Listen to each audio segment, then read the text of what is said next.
In Western mythology, the moment a hero loses their head, the legend ends. The screen fades to black, and the story is over.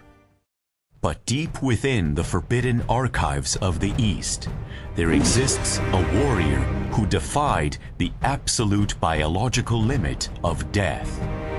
Imagine a rage so profound, so unyielding, that the soul refuses to leave the body even after the brain is severed. This is not a ghost story. This is the legend of Xing Tian, the god who turned his own mutilation into a weapon. To understand this monster, we must first meet the man. Long before the heavens were settled, a great war consumed the world.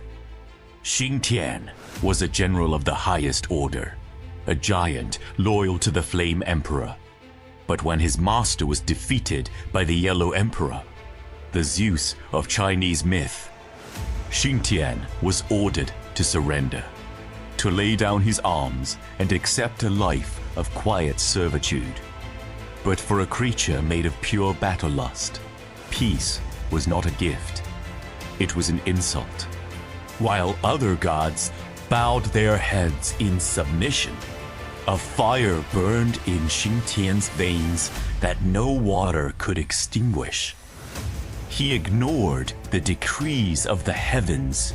He ignored the pleas of his defeated master.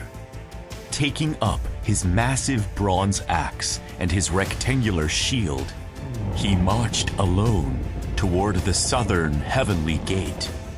It was a suicide mission, one warrior against the entire celestial army. But he didn't care about victory. He only cared about the fight.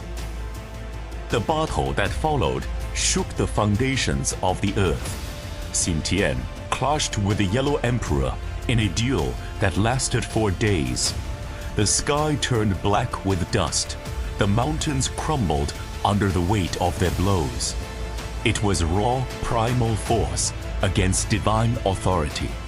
Xing Tian fought with the ferocity of a trapped animal, his axe carving valleys into the landscape. But even a giant can tire, and the Emperor saw his opening, a moment of distraction, a fatal mistake. The Emperor's blade, forged from the light of the sun, flashed through the air. In a single silent stroke, Xing Tian's head was severed from his shoulders. It tumbled down to the foot of Chengyang Mountain. The Emperor, fearing the giant might reattach it, split the mountain in two and buried the head deep within the earth. The body stood frozen, a headless statue leaking life onto the cold ground. By all laws of nature, this was the end. Silence fell over the battlefield. The gods watched, expecting the giant's corpse to collapse. But then, a finger twitched. The massive chest heaved, not with air, but with rage. Xing Tian realized he could not find his head. He could not see his enemy. He could not scream his defiance. Most would accept death here.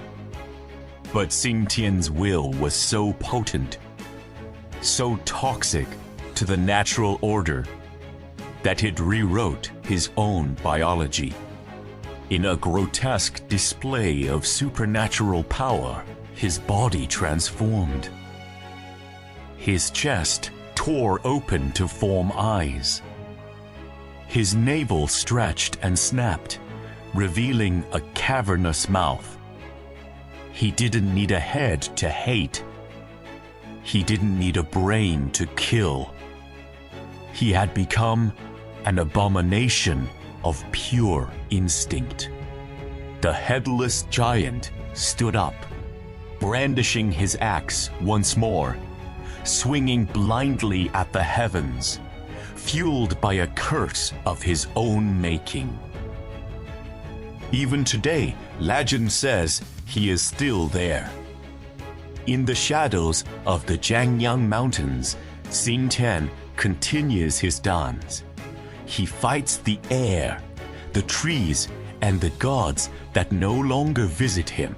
He is the symbol of the indomitable spirit, the refusal to admit defeat even when you have lost everything that makes you human. He is a warning to the West. You can kill the body, you can sever the head, but you cannot kill the well. Xing Tian represents a darkness that isn't evil, but simply unyielding, a force that persists beyond the logic. So, the next time you feel defeated, remember the giant who lost his head and kept swinging. If he didn't quit, what is your excuse? This is the Eastern Archives. Subscribe for more monsters that defy death.